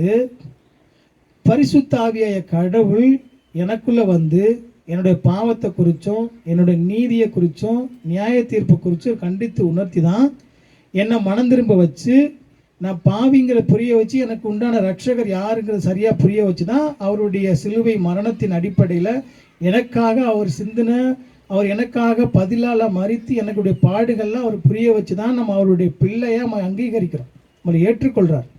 இப்போ அதை ஏற்றுக்கொள்வது மாத்திரம் இல்லை, அவர் வந்து நம்மளுடைய ஒவ்வொரு நாளும் இருதயத்தில் பரிசுத்தாவிய கடவுள் ஒவ்வொரு நாள் நடத்துகிறாரு. இப்போ நடத்தும் போது என்னுடைய அந்த அன்பு அவருடைய உண்மையான இதில் சரியான இதில் புரிஞ்சிச்சுன்னா என்னால் உண்மையான கடவுளுக்கு மறுபடியும், அதாவது உண்மையாக ரட்சிக்கப்பட்டவங்க, உண்மையாக கீழ்ப்படிஞ்சவங்க, பாவத்தின் மேலே வெறுப்பு, சுயத்தின் மேலே வெறுப்பு, உலகத்தின் ஆசையின் மேலே வெறுப்பு, இந்த வெறுப்பு தான் வரும் மொழிய நான் கடவுளுக்கு வந்து இப்படிலாம் மறுபடியும் இந்த அட்வான்டேஜ் வச்சு பாவம் செய்ய முடியும் அப்படிங்கிற சிந்தனை மனக்குள்ளே வராது. முதல்ல ரட்சிக்கப்பட்ட ஒரு விசுவாசிக்கு கடவுள் மேலே அன்பு ஏன் வந்து கடவுளுக்கு இப்போ இத்தனை நாட்டில் நம்ம பார்க்குறோம், இத்தனை ஜனங்கள் இருந்து ஒவ்வொரு நாட்டு தேசங்கள்லேருந்தும் தன்னுடைய சொந்தத்தையும் தன்னுடைய வாழ்க்கையும் விட்டுட்டு வந்து உலகத்தில் இருக்கிற ஜனங்களுக்கு முன்னாடி தன்னுடைய வாழ்க்கையை அர்ப்பணித்து அவங்க செயல்பட்டுடைய நோக்கம் என்ன? இப்போ கடவுள் வந்து அவர் ரட்சித்த உடனே அவனுக்குள்ள ஒரு மனம் திரும்புதல் வந்த உடனே கீழ்ப்படுகிற அன்பையும் கீழ்ப்படுகிற ஒரு குணத்தையும் கொடுத்து கடவுள் வந்து மற்ற ஜனங்கள் மேலும் மற்ற சக விசுவாசி மேல் நேசிக்கிற அன்பை கொடுத்து கடவுளுக்கு முக்கியத்துவம் கொடுக்குற அந்த வாழ்க்கையை அவர் ஆவியான தொடர்ந்து நடத்துவார். பரிசுத்தமாகக்கூடிய அந்த தொடர்ந்து வழி நடத்த செய்வார். எப்படி நடக்கிறோம் நம்ம உங்களுக்கு கொஞ்சம் புரியுதா? என் வாழ்க்கையில் என்னால் வந்து மறுபடி உண்மையாக ரட்சிக்கப்பட்டா விரும்பி என்னால் பாவம் செய்ய முடியாது. என்னை நீதிமான் சொல்கிறான்னு சொன்னால், என்னை தீர்க்கிறான்னு சொல்லிட்டான்னா என்னை வந்து எப்படி வாழ்ந்தாலும் என்னை வந்து அவர் தண்டிக்க போகிறதில்ல. சரி, புரியுதா? நான் என்னை வந்து குற்றப்படுத்தி என்னை நேரம் தள்ள போகிறதில்ல. அவர் பரலோகத்தை எடுத்துக்கிறவார். அப்படி பரலோகத்தை எடுத்துக்கிறவான்னு சொன்னால் அப்போ நான் எப்படி வேணாலும் தப்பு செய்கிறேங்கிறல என்னால் தப்பு செய்ய முடியாது. அப்பா வந்து என்னை தண்டிப்பாருங்கிற பயம் இல்லை. என் அப்பாவுக்கு விரோதமாக நான் பாவம் செய்வது எப்படி? யோசேப்பு என்ன கேட்டார்? என் தேவனுக்கு முன்னாடி பாவம் செய்வது எப்படி? அப்படி தான் எனக்குள்ளே கேள்வி வருமோ ஒழிய, ரட்சிக்கப்பட்ட ஒரு விசுவாசிக்கு, கடவுளால் மனம் திரும்பின மீட்கப்பட்ட ஒரு விசுவாசிக்கு எனக்கு வந்து கடவுள் விடுதலை கொடுத்துட்டாரு, நீ என்ன வேணாலும் செய்யலாங்கிற என் சிந்தனை வராது. என்னை மீட்ட தேவனுக்கு முன்னாடி நான் பாவம் செய்வது எப்படி? அல்லேலூயா. இந்த சிந்தனை நான் வந்து அவர் என்ன சொல்றாரு, பரிசுத்த சாயலுக்கு நேராக என்னை அனுதினமும் நடத்துவார். அவருடைய சாயலுக்கு ஒப்பா என்னை பரிசுத்த நடத்துவார். நான் குற்றமற்றவன் கிடையாது, குற்றவாளி இல்லைன்னு சொல்லலை. ஆனால் என்னுடைய குற்றத்தினுடைய எல்லா விதமான பூரண பலியையும் என்னுடைய எல்லா விதமான அவதாரம் செலுத்தி முடித்ததுனால என்னை கடவுள் அவருடைய அன்பினால, நீங்கள் அதுதான் மறுபடியும் ரட்சிக்கப்பட்டிருந்தா எனக்கு அந்த உலகத்தில் இருக்கிற நேசமோ, சுயத்தின் மேல நேசமோ, எனக்கு பாவத்தின் மேல நேசமோ வரவே வராது. ஏன்? நான் பரிசுத்தமுள்ள தேவனால, அவருடைய அன்பினால கடவுளுடைய அன்பை புரிய சொல்லும், அவருக்கு முழுசாக கீழ்ப்படிய சொல்லும், அவருக்கு நம்மளுடைய வாழ்க்கையை அர்ப்பணிக்க சொல்லும், தன்னுடைய எல்லா சூழ்நிலையும் கடவுளுக்கு முக்கியத்துவம் கொடுக்க சொல்லும். இன்னும் கூட பாருங்களேன், என்ன நீங்கள் நல்லா கவனிச்சிங்கன்னா, இப்போது ஒரு ரட்சிக்கப்பட்ட ஆத்மா குறித்து நம்ம சொல்லும்போது, இப்போது உங்களுக்கு இந்த ஒரு சின்ன புரிதலோட சொன்னால் புரியுன்றக்காக சொல்லிட்டு போகிறேன். நம்ம ஒரு பல நாளாக ஒரு 2 நாள் 3 நாள் ஒரு 5 நாள் கூட வச்சுருவோமே, ஒரு 5 நாளை வந்து அவங்களுக்கு வந்து வெறும் தண்ணியை மட்டும் கொடுத்து ஒரு வீட்டில் வந்து அடைச்சி வச்சுட்டாங்க, பட்டினியை அடைச்சி வச்சு அவன் தண்டிக்கிறாங்க, வருத்துறாங்க. 5 நாளாக கழித்து அவனுக்கு வந்து எல்லா உணவுகளும் அவனுக்கு என்னென்ன பிடிக்குமோ அந்த ஆகாரங்கள்லாம் அடித்து அவனுக்கு வந்து விருந்து பண்ணும்போது அவன் அந்த ஆகாரத்தை எவ்வளோ நேசித்து அவன் சாப்பிடுவான். எப்படி இருக்கும் அவனுக்கு சாப்பாடு மேலே அவனுக்கு ஆசை எப்படி இருக்கும்? அந்த 5 நாளாக சாப்பிடாமல் இருந்து அவன் சாப்பிடும்போது அவனுக்கு அந்த உணவு மேலே அவனுக்கு கண்ணீர் தான் வந்தாலும் பார்க்கும்போது அவனுக்கு எவ்வளோ சந்தோஷத்தோடு சாப்பிடுவான். யோசிச்சு பாருங்கள். இப்போது பல வருஷமாக என்னுடைய ஆத்மா வந்து என் சரீரம் இயங்குறது நம்மளுக்கு தெரியுதுன்னா, என்னுடைய ஆத்மா பல வருஷமா இந்த பாவத்துக்குள்ளேயும் பாவ உலகத்துக்குள்ளேயும் கிடந்த என்னுடைய ஆத்மாவை, என்னுடைய பட்டினி கிடந்த இந்த ஆத்மாவை பரிசுத்தமுள்ள கடவுள் என்னை ரட்சித்து பரிசுத்த ஆவியானவர் என்ன சொல்றாரு, வேத குறைவற்றதும் தன் ஆத்மாவை உயிர்ப்பிக்கிறதுமா இருக்கிறது. அப்போ இந்த மரித்து போயிருந்த என்னுடைய ஆத்மாவை அவர் உயிர்ப்பித்திருக்கிறாருன்னா, அந்த ஆத்மாவில் நான் இது வரைக்கும் தொடர்ச்சியாக நான் பட்டினி கிடந்திருக்கேன். ஆத்மாவில் வந்து எனக்கு சத்து இல்லாமல் நான் ஒரு வருஷம் இல்லை 2 வருஷம் இல்லை பல வருஷமாக இந்த ஆத்மாவுக்கு உணவு இல்லாமல் பட்னியாக கிடந்த எனக்கு வந்து நான் ரட்சிக்கப்பட்டிருந்தா, உங்களுக்கு நான் அந்த வார்த்தையெல்லாம் கவனிச்சுட்டே வரணும், நீங்கள் மீட்கப்பட்டிருந்தா, கடவுளால் நான் அங்கீகரிக்கப்பட்டிருந்தா, அவருடைய பிள்ளையாக இருந்தால் எனக்கு வந்து அவருடைய அந்த ஆத்மாவுக்கு அவருடைய வேதத்தின் மேலே அந்த வேதமாகிய ஆகாரத்தின் உணவு நம்மளுக்கு வாஞ்சி எப்படி இருக்கும்? அப்படி இருக்கா நம்மளுக்கு? இப்போது 5 நாளாக 10 நாளாக பட்னியாக இருந்து சாப்பாடு ஒரு நேரம் விட்டுருவோமே, ஒரு நேரம் இன்றைக்கி வந்து விட்டுட்டு காலையில் விட்டு நைட்டு தான் சாப்பாடு இங்கே உபவாசிச்சு வைக்கிறோம். மதியம் லஞ்சு, காலையில் ஃபுல் பட்டினி, மதியானம் சாப்பாடு வச்சா அந்த சாப்பாட்டு மேலே தாங்க எப்படி இருக்குது? விருந்து சாப்பாடு போகிறோம், காலையிலேருந்து வயிறு பட்டினி போட்டு நம்ம நான்வெஜ் போகிறோம், எப்படி இருக்கும் அங்கே சாப்பிடுவோம்? பந்தி கொஞ்சம் லேட்டாச்சுன்னா அதிகம் கூட்டமாக இருந்துச்சுன்னா டென்ஷன் ஆகிட்டே இருக்கும். அப்போ நம்ம அது மேலே இருக்கிற அந்த சரீரத்தினுடைய நம்மளுடைய தாக்கம் எவ்வளோ ஆகாரம் இருக்குதோ ஒரு நாளைக்கு, பல வருடமாக என்னுடைய ஆத்மா பட்னி கிடக்கும்போது இந்த மதுரமான என்னுடைய ஆத்மாவுக்கு மதுரமான இந்த வேதமும் வேத வார்த்தைகளும் தேவனுடைய ஐக்கியமும் இந்த ஜெபமும் ஆராதனை கூட்டமும் எனக்கு எவ்வளோ வாஞ்சியே எவ்வளோ ஆசையாக இருக்கணும். அவளுக்கு அப்படி இருக்குதா? அது திருப்பி நம்ம ஒவ்வொரு நாளிலையும் அவர் சொல்கிறது எல்லா இடங்கள்லையும் நீ எவ்வளோ பெரிய மோசமான நிலையிலிருந்து நம்ம சொல்லுவோம். நீதி தீர்ப்பு நாளில் வந்து கடவுள் வந்து, ஏன்னா நியாய தீர்ப்பு எப்படி இருக்குன்னு நம்ம எல்லாத்துக்கும் தெரியும். எல்லா ஜனங்களுக்கு முன்பாக நியாய தீர்ப்பு நடக்கும். அங்கே போய் வந்து நான் எதையுமோ மறைக்கவோ இல்லைன்னு சொல்லி மறுதளிக்கவோ இல்லை நான் ஏமாற்றவோ அது எதுவுமே முடியாது. என்ன ஒன்று தெரியுமா, நம்ம அங்கே நியாய தீர்ப்பில் போய் கடவுளை நீங்கள் எதையுமே சொல்ல வேணாம், நானே நரகத்துக்கு போயிருன்னு சொல்லிடுவோம். அப்படித்தானே சொல்லுவோம். நம்மள்ட்ட வந்து மறைக்கிறதுக்கு எதாவது இருக்குதா? அங்கே எல்லாம் வந்து ஸ்க்ரீனில் ஓட்டின மாதிரி ஓட்டி காமிச்சிட்டே இருப்பார். அப்போ இப்படிப்பட்ட நிலையில் இருக்கிற என்னை வந்து அவருடைய ரத்தத்தினால கழுவி சுத்திகரித்து என்னை அங்கீகரித்து ஏற்றுக்கொண்டார்னா, இதை நான் வந்து மறுபடியும் துணிகரமாக பாவம் செய்வதற்கல்ல, என்ன அவருடைய பரிசுத்தமுள்ள வாழ்க்கைக்கு நேராக அவருக்கு கீழ்ப்படிஞ்சு அவருக்கு அடங்கி அவருடைய அன்புக்கு உகந்தவனா நான் வாழ அழைக்கப்பட்டிருக்கேன். அல்லேலூயா. அதுதான் அவர் திருப்பி சொல்றாரு, என் ஆத்மா எவ்வளவு இதுக்குள்ளே கிடந்துச்சு, என்னுடைய ஆத்மா எவ்வளவு சாத்தானுக்குள்ளே அடப்பட்டு இருந்துச்சு. இன்னைக்கு நான் ரட்சிக்கப்பட்டிருக்கேன், மீட்கப்பட்டிருக்கேன். மீட்கப்பட்ட நான் வந்து எவ்வளோ மேலான நிலையில் இருக்கேங்கிறத கடவுள் சொல்லிகிட்டே வர்றார். நான் குற்றம் இல்லவன் சொல்லலை, குற்றமற்றவன் சொல்லலை. ஆனால் அவருடைய மீட்பினால, அவருடைய பழி மரணத்தினால என்னை அவர் மீட்டிருக்கிறாரு. அப்படிப்பட்ட சூழ்நிலையில் என்னை நீதிமான்னு சொல்கிற அந்த உன்னதமான ஒரு தீர்ப்பு சட்ட நடைமுறையால் ஒரு கிறிஸ்தவனாய் உங்களுக்கு எனக்கு எழுதப்பட்டு கொடுக்குற ஒரு வார்த்தை தெரியுமா உங்களுக்கு? நீதிமான் சொல்கிறது சாதாரண வார்த்தை இல்லை. இப்போது ஜட்ஜ்மெண்ட் வந்து ஒரு தீர்ப்பு கொடுக்குறாரு, முடிச்சிட்டாங்க, எல்லா வாதம் முடிஞ்சு தீர்ப்பு கொடுத்து அவங்க நிரபராதின்னு சொல்லி எப்படி சட்டத்தால் அங்கீகரிக்கப்படுதோ அதே போல் இப்போ என்னுடைய இடம் கோர்ட் நடக்குது, இந்த இடம் வந்து 2 பேத்துக்கு பிரச்சனை இருக்குது, என் இடம் அவர் இடம்னு போட்டி நடக்கும்போது தீர்ப்பு சொல்லுது கோர்ட்டு, இது இருக்குதே சொந்தம்னு சொல்லி நிறுத்திட்டா அதுக்கு மேலே வேறு பேச்சு இருக்கா? போலீஸ்காரர் எனக்கு சப்போர்ட்டாக வந்து அவர் இடத்த எடுத்து கொடுத்துருவார். அப்படி அதுபோல் இன்னைக்கு நான் வந்து சட்டத்தால் அங்கீகரிக்கப்பட்ட தேவாதி தேவனுடைய சர்வ கோர்ட்டில் என்ன நீதிமானுன்னா அவர் அங்கீகரிக்கப்பட்டிருக்கிறார் உங்களே என்னையும். ஆமென். எவ்வளோ பெரிய முக்கியமான காரியம் தெரியுமா அது? அப்போ வந்து நீதிமானுன்னு சொல்கிற அந்த மேலான ஒரு அன்புக்கு பாத்திரவனாக இருக்கிற நம்ம வந்து எந்த அளவுக்கு நம்ம கடவுளுக்கு உண்மையா, ஏன்னா எவ்வளோ நம்ம பரிசுத்தமாக இருக்கணும், எவ்வளோ பரிசுத்தமாக வாழணுங்கிறது தான் பிரதானம். பழைய ஏற்பாட்டு நாட்களில் நிறையா பார்த்துருக்கோம். அன்றைக்கி தானியல் அதிகாரத்தில் அந்த பெல்ஷாசாரை குறித்து தியானித்தோம், உங்களுக்கு ஞாபகம் இருக்குன்னு நினைக்கிறேன். தேவாலயத்தில் பயன்படுத்துகிற அந்த பாத்திரங்களுக்கு, பொன் பாத்திரங்களுக்கு அங்கே யூஸ் பண்ணுற அந்த கிண்ணம், அங்கே அந்த தூவர்க்கம், அது மாதிரி பாத்திரங்களும் அங்கே இருக்கிற திராட்சை ரசங்கள்லாம் வைக்கிற பாத்திரங்களுக்கே கடவுள் வந்து அவ்வளோ உயிரற்ற பொருள் சொல்லப்படாது, அதுக்கு உயிர் இல்லை, ஜீவன் இல்லை, சாதாரண ஒரு பொருள் தான். அந்த பொருளில் வந்து பரிசுத்தத்தை கெடுத்து அவனும் மனைவியும் வப்பாட்டியும் அது என்ன பண்ணாங்க, மது குடித்ததுனால அந்த தேசத்தை, அந்த ராஜ்யத்தை, அங்கே இருக்கிற எல்லா ஜனங்களும் நிர்மூலமாக்கி அந்த நிமிஷத்தில் அவனை அழித்து அந்த தேசத்தை வேறு நாட்டுக்கு அவர் வந்து ஒப்பு கொடுத்துட்டாரு. முழு தேசமே ராஜ்யமே அழிஞ்சு போச்சு ஒரு சின்ன பாத்திரத்துக்காக. அப்போ கடவுள் வந்து அவருடைய தேவாலயத்தினுடைய பரிசுத்தமான பாத்திரங்களுக்கு இவ்வளவு வைராக்கியம் உள்ளவராக இருந்தா நீங்கள் நான் யாரு? தேவன் வாசம் பண்ணிக்கிற தேவாலயம். நம்ம என்னன்னா ஆலயம்னா ஆலயமெல்லாம் சேர்ந்ததும் சபை. நம்ம ஆலயம்னா இங்கே ஆலயம் இல்லை, நம்மளுடைய தேவாலயம்லாம் சேர்ந்ததான் புதிய ஏற்பாட்டில் திருச்சபை.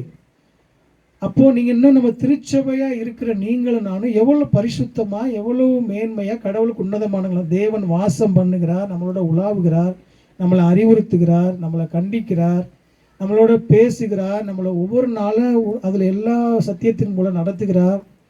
அப்போ அப்படிப்பட்ட நீங்கள் நானும் உங்களை என்னை வந்து பரிசுத்தப்படுத்தி நீதிமான் குற்றமற்றன்னு சொல்லி என்னை வழி நடத்துகிறாருன்னு சொன்னால் நம்ம எவ்வளவு பரிசுத்த வாழ்க்கைக்கு, எவ்வளவு நம்ம மேன்மையாக பரிசுத்த வாழ்க்கைக்கு நேராக நடக்கணும்.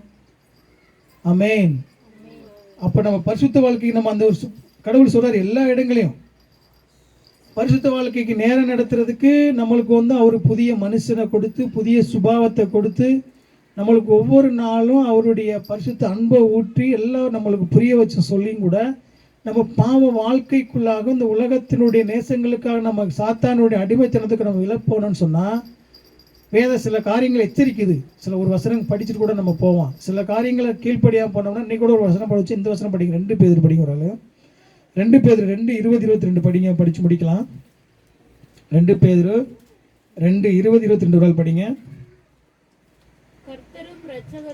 நான் எப்படி நீதிமான வாழணும்னு சொல்லி ஆண்டவர் இந்த பகுதி மூலம் நம்ம எச்சரிக்கிற சில காரியங்களை வந்து நம்ம எப்படி விழுந்து போனால் எப்படி இருக்குன்னு பாருங்க. 2:20-22 கர்த்தரும் இரட்சகருமாய் இருக்கிற இயேசு கிறிஸ்துவை அறிகிற அறிவினாலே உலகத்தின் அசுத்தங்களுக்கு தப்பினவர்கள் மறுபடியும் அவைகள் உலகத்தினுடைய ஆண்டவரை இயேசு கிறிஸ்து ரத்தத்தினால மீட்கப்பட்ட தேவ பிள்ளைகளாகி நீதிமான் என்று அறிவிக்கப்பட்ட அவருடைய பிள்ளைகளாக தேவாதி தேவனால குற்றவாளி இல்லைன்னு தீர்ப்பு செய்யப்பட்ட உங்களால் ஆண்டவரை இயேசு கிறிஸ்துனுடைய எல்லா விதமான அன்பினாலும் அவருடைய சொந்த பிள்ளைகளாக்கப்பட்ட நீங்களும் நானும் மறுபடியும் இந்த பாவ உலகத்துக்குள்ளே போனால் என்னென்ன நடக்குன்னு சொல்கிறார் பாருங்க.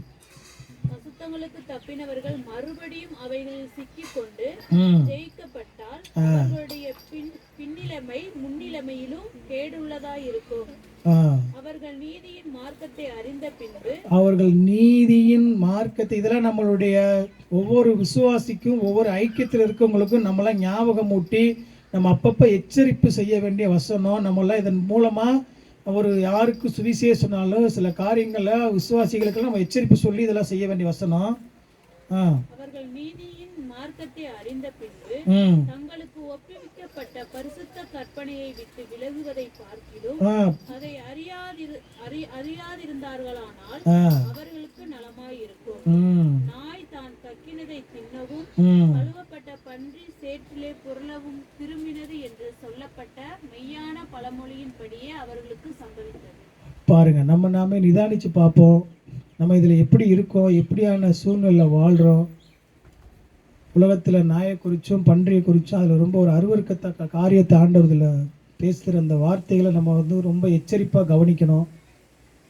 எவ்வளோதான் நீ எத்தனை செண்டு போட்டு குளிப்பாட்டி எப்படி தான் பக்கத்தில் வச்சு எத்தனை மினரல் வாட்டர் குளிப்பாட்டினாலும் குளிப்பாட்டி விட்டு அடுத்த நிமிஷத்தில் கொண்டு போய் அதில் பண்ணி போய் அதுக்குள்ளே தான் விழுகும். நீங்கள் நானும் கடவுளால் பரிசுத்தமுள்ள பிள்ளைகளாக நீதிமான்கள் என்று தீர்க்கப்பட்ட நம்ம வந்து மறுபடியும் இந்த உலகத்தினுடைய சந்தோஷத்துக்கும் உலக ஆசைகளுக்கும் உலக ஐஸ்வர்யங்களுக்கும் உலகத்தினுடைய அந்த பாவ சந்தோஷங்களுக்கும் தன்னை ஈடுபடுத்தாமல் பரிசுத்த வாழ்க்கைக்கு நேராக ஒப்பு கொடுக்கணும். அதுதான் ஒரு விசுவாசியினுடைய பிரதான கடமை.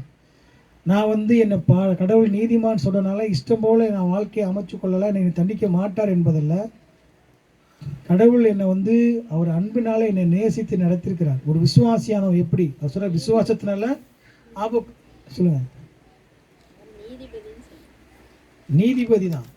அதே நீதிபதி, ஆமாம், நீதி உள்ளவர், நீதி உள்ளவரும் கூட. கண்டிப்பாக நீதி உள்ளவரும் கூட. அவர் நீதியில் மாசு குறையாது. நம்ம ரட்சிக்கப்படுவதற்காக மாத்திரம் நம்மளுடைய தேவ நீதி நம்மளுக்கு வைக்கல. நான் ரட்சிக்கப்பட்டு மீட்கிறதுக்காக மாத்திரம் தேவனுடைய நீதி எனக்கு கொடுக்கப்படல. விசுவாசத்தில் படிங்க ஒரு ஆள் கூட ஆபக்கு 2:4 நீதியுள்ள வாழ்க்கை இந்த பூமியில் வாழும்படியாக நம்மளுக்கு கொடுக்குறார். விசுவாசத்தினால நீதியுள்ள வாழ்க்கை, இந்த கடவுள் மேலே வைக்கிற விசுவாசத்தினால நான் நீதியுள்ள வாழ்க்கை வாழணும். விசுவாசத்தினால நீதியுள்ள வாழ்க்கை நடத்துறது மாத்திரம் இல்லை, கிறிஸ்துவனுடைய சீசல நாம் ஆபகுக் 2:4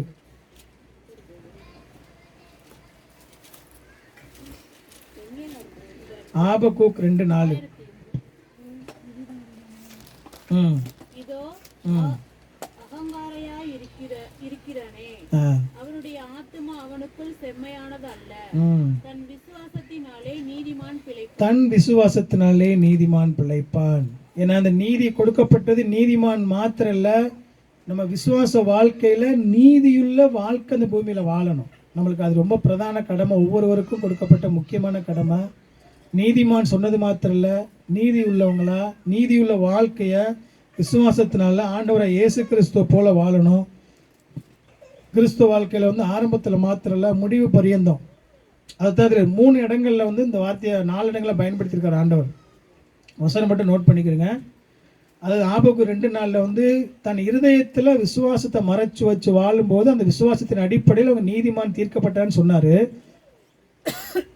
பவுல் இதைத்தான் இங்கே கோட் பண்ணுறாரு. ரோமர் 1:17 அவர் என்ன சொல்கிறாரு, இந்த இடத்துல நீதிமான்கிறதுக்கு அழுத்தம் கொடுக்குறாரு. 1:17 நீதிமான் சொல்லி அழுத்தம் கொடுக்குறாரு. அதே கலாத்தியர் 3:11 விசுவாசத்தினால் நீதிமான் பிழைப்பு, இதே வார்த்தை தான் இருக்கும், ஆனால் அதில் பிழைப்பான்கிற வார்த்தைக்கு அழுத்தம் கொடுத்து அவர் எழுதியிருக்கிறார். அதில் அதே வார்த்தை பார்த்தீங்கன்னா எபிரேயர் 10:38 பார்த்தீங்கன்னா படித்தோம் இல்லையா, விசுவாசத்தினாலே நீதிமான் பிழைப்பான்ங்கிறதுக்கு அது விசுவாசங்கிற வார்த்தையை வந்து அதில் அழுத்தப்படுத்தி எழுதியிருக்கிறார். அது மாதிரி 3 இடங்கள் 4 இடங்களுமே ஒரே வார்த்தை தான். எது ஆபுக்கு 2:4, ரோமர் 1:17, கலாத்தியர் 3:11, எபிரேயர் 10:38. இந்த 4 இடங்கள்லையுமே இந்த ஒரே வார்த்தை தான் இருக்கும், ஆனால் ஒவ்வொரு இடத்துலையும் ஒரு அழுத்தம் இருக்கும். ரோமர் 1:17 வந்து நீதிமான்கிற இடத்துல அழுத்தம் கொடுத்து அந்த அதுக்குள்ளே முக்கியப்படுத்துவார். கலாத்தியர் 3:11 பிழைப்பான் அப்படிங்கிறதுல முக்கியப்படுத்துவார். அதே எபிரேயர் நிருபங்களை பார்த்தீங்கன்னா விசுவாசத்தினால் அப்படிங்கிறத முக்கியப்படுத்துவார். இப்படி வந்து ஒரு மனிதர் எப்படி விசுவாசத்தினால நீதிமான் தீர்க்கப்படுவாருங்கிறத ரொம்ப ஆழமாக நம்மளுக்கு கற்றுக் கொடுக்குற இந்த வசனத்தில் நம்ம வந்து கிறிஸ்துவ விசுவாசிகள் என்று நம்மளுக்கு பேரே பார்த்தீங்கன்னா விசுவாசிகள் தான் சொல்கிறோம். அப்போ அந்த விசுவாசத்தினால ஒரு மனிதன் நீதிமான் சொல்லி ஆவான்னு சொன்னால், நீதிமான் இருந்துச்சு அவரோட நம்ம வந்து எவ்வளோ பெரிய மோசமான நிலையில் இருக்கிற அவர் என்ன அவருடைய அவ்வளோ ஒப்பான கடவுளுக்கு அவ்வளோ பரிசுத்தமுள்ள கடவுளுக்கு ஒப்பானவராக நம்மளை கொண்டு போய் அவரோட அமருகிற பாக்கியத்தை உனக்கு கொடுத்துருக்காரு. உங்களுக்கு எனக்கு எவ்வளோ பெரிய பாக்கியம். நம்ம இங்கே பூமியில் அவருடைய பரிசுத்தத்தை குறித்து நினச்சி கூட பார்க்க முடியாது. அதான் படித்தோம், பாவமே செய்யாத தேவதூர்களோட முகங்களை மூடி கண்ணை பொத்திக்கிட்டு பரிசுத்தர் பரிசுத்தர் பரிசுத்தர் சதா காலமும் அங்கே வந்து அவரை துதிக்கிறத பார்க்குறோம். அப்போ இந்த பூமியில் பாவத்திலையும் பாவ சிந்தனையும் அனுதினமும் ஒரு நாளைக்கு எத்தனை பாவம் செய்யணும் எழுதி பார்த்தோன்னு சொன்னால் அது ஒரு நாளைக்கு 1000 கணக்கில் கணக்கு சொல்லலாம். மினிமம் குறைஞ்சபட்சம் 100 கணக்காக சொல்ல முடியும். அந்த பாவ சிந்தனை உள்ள மனிதனாகி நீங்களும் என்னையும் அவருடைய பரிசுத்தத்துக்கு உயர்த்தி அவரோட அவர் உன்னதங்களை உட்கார வைக்கிறான்னு சொன்னால் எவ்வளோ பெரிய மேன்மையான அன்புங்கிறத நம்ம புரிஞ்சு இந்த விசுவாச வாழ்க்கையில் கடவுளை நீதிமான் தீர்த்த அந்த சத்தியத்தின் அடிப்படையில் பூமியில் நம்ம உண்மையாக உத்தமமாக வாழ அழைக்கப்பட்டிருக்கோம். அந்த பொறுப்பு ஒவ்வொருவருக்கும் இருக்குங்கிறத நம்ம ஒவ்வொரு நாளும் உணர்ந்து பார்த்து இந்த கிறிஸ்தவ வாழ்க்கையை நம்ம வாழ்வோம். தேவன் தாமே ஆசீர்வதிப்பாராக. கண்களை மூடி நம்ம ஜெபிக்கலாம்.